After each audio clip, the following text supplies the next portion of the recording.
Hey everybody, this is a quick video in case you have an Opticum Odin Satellite Receiver and you need to do a hard reset to the factory default settings in it. Now there's two main reasons you're going to want to do this. The first one is troubleshooting.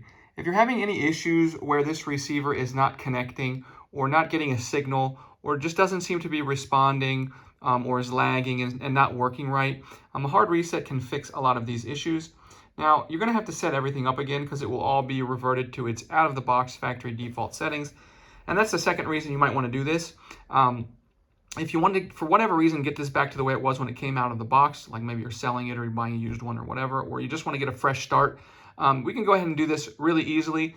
Now, we can access this straight from the main menu on here, the settings menu. If we go to the settings menu, straight from the main menu in the settings, there is a factory reset option. You click on that, and then you'll just it'll say yes or no to confirm. You'll click yes to confirm, obviously, if you want to, and everything will be reverted to its factory default settings.